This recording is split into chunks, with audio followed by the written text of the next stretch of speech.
Hi పిల్లలు, ఈ భాగంలో 3 అక్షరాలు కలిగిన పదాలను ఎలా చదవాలో మనం నేర్చుకుందాం. ఈ 3 అక్షరాలతో ఏర్పడిన పదాలు చదివేందుకు మనం ముందు 2 అక్షరాల శబ్దాన్ని తీసుకొని దానికి 3వ అక్షరం యొక్క శబ్దాన్ని కలపాలి. 3 letter words with vowel A. రండి మొదటి పదం చూద్దాం. మొదటి పదం FAN. పిల్లలు, ఈ 3 అక్షరాల పదాన్ని మనం 2 భాగాలుగా చదవాలి. మొదటి భాగం FA మరియు రెండవ భాగం N. పిల్లలు, మీకు గుర్తుంటే దీని ముందు వీడియోలో మనం FA చదివే విధానం చూసాం. F యొక్క శబ్దం ఫ, A యొక్క శబ్దం యా అంటే FA యొక్క శబ్దం ఫ్యా అవుతుంది. N యొక్క శబ్దం మనకు తెలుసు, N యొక్క శబ్దం నో. కాబట్టి ఈ పద ఉచ్చారణ FA ఫ్యా, N యొక్క శబ్దం నో, FAN యొక్క ఉచ్చారణ అవుతుంది ఫ్యాన్. ఫ్యాన్ అంటే పంకా. మరొక పదం చూద్దాం. TAP. ఈ పదాన్ని కూడా మనం 2 భాగాలుగా చదవాలి. TA యొక్క శబ్దం అవుతుంది ట్యా, P యొక్క శబ్దం ఫ అవుతుంది. కాబట్టి TAP పలికే తీరు ట్యాప్ అవుతుంది. ట్యాప్ అంటే కుళాయి.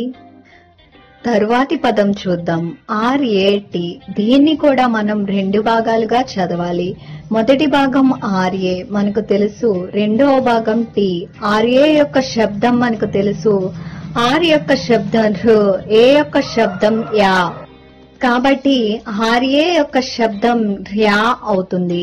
దీనికి మనం టీ కలిపినప్పుడు RAT యొక్క ఉచ్చారణ అవుతుంది ర్యాట్. ర్యాట్ అంటే ఎలుక. 3 letter words with vowel E. రండి మొదటి పదం చూద్దాం. BED. పిల్లలు, ఈ 3 అక్షరాల పదాన్ని మనం 2 భాగాలుగా చదవాలి. BE మరియు D. BE యొక్క శబ్దం భ, E యొక్క శబ్దం ఏ, BE అవుతుంది బే. దీనికి మనం D యొక్క శబ్దం కలిపితే మొత్తం ఉచ్చారణ అవుతుంది బెడ్. బెడ్ అంటే పరుపు. తరువాత పదం చూద్దాం. తరువాత పదం PEN.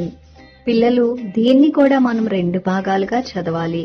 PE మరియు N. PE యొక్క శబ్దం అవుతుంది పే, N యొక్క శబ్దం నో.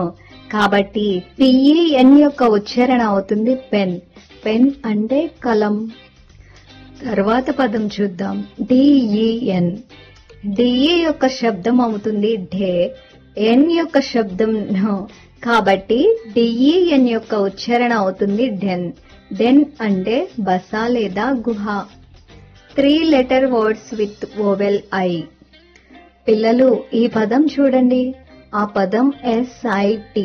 SI యొక్క శబ్దం అవుతుంది సి, T యొక్క శబ్దం ఠ.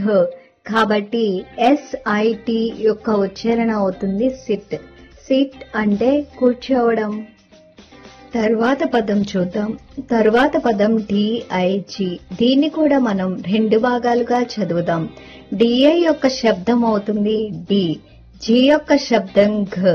కాబట్టి DIG యొక్క ఉచ్చారణ అవుతుంది డిగ్. డిగ్ అంటే తవ్వడం. తరువాత పదం చూద్దాం. పదం FIG. దీన్ని కూడా మనం 2 భాగాలుగా చదువుదాం.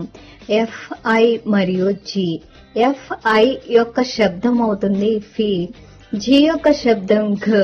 కాబట్టి FIG యొక్క ఉచ్చారణ అవుతుంది ఫిగ్. ఫిగ్ అంటే అంజీరా. 3 letter words with vowel O. రండి ఒక ఉదాహరణ చూద్దాం. పదం BOY.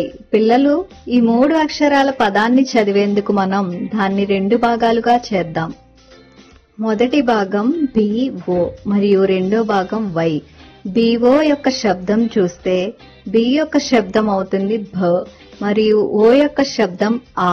కాబట్టి BO యొక్క శబ్దం అవుతుంది భా. Y యొక్క శబ్దం యో. కాబట్టి BOY యొక్క ఉచ్చారణ అవుతుంది బాయ్. బాయ్ అంటే అబ్బాయి. తరువాత పదం చూద్దాం. పదం COP. దీన్ని కూడా మనం 2 భాగాలుగా చదువుదాం. CO మరియు P. CO యొక్క శబ్దం అవుతుంది కా, P యొక్క శబ్దం ప. కాబట్టి COP యొక్క ఉచ్చారణ అవుతుంది కాప్. కాప్ అంటే పోలీస్. తర్వాత పదం చూద్దాం. పదం FOX. FO యొక్క శబ్దం అవుతుంది ఫా, X యొక్క శబ్దం ఎక్స్, కాబట్టి FOX యొక్క ఉచ్చారణ అవుతుంది ఫాక్స్. ఫాక్స్ అంటే నక్క. 3 letter words with vowel U. మొదటి పదం చూద్దాం. మొదటి పదం BUG. పిల్లలు, ఈ 3 అక్షరాల పదాన్ని చదివేందుకు మనం పదాన్ని 2 భాగాలుగా విభజిద్దాం. మొదటి భాగం BU మరియు రెండో భాగం G. B యొక్క శబ్దం భ మరియు U యొక్క శబ్దం ఆ, కాబట్టి BU యొక్క శబ్దం అవుతుంది బా. G యొక్క శబ్దం ఘ, కాబట్టి BUG యొక్క ఉచ్చారణ అవుతుంది బగ్. బగ్ అంటే కీటకం. తరువాత పదం చూద్దాం. పదం CUP. దీన్ని కూడా మనం 2 భాగాలుగా చదువుదాం. మొదటి భాగం CU మరియు రెండో భాగం B. CU యొక్క శబ్దం ఘ, B యొక్క శబ్దం భ, కాబట్టి CUB యొక్క ఉచ్చారణ అవుతుంది కబ్బ. కబ్బ అంటే పులికోన. తరువాత పదం GUN. GU యొక్క శబ్దం ఘ, N యొక్క శబ్దం న, కాబట్టి GUN యొక్క ఉచ్చారణ అవుతుంది గన్. గన్ అంటే తుపాకీ. అర్థమవుతుందిగా పిల్లలు?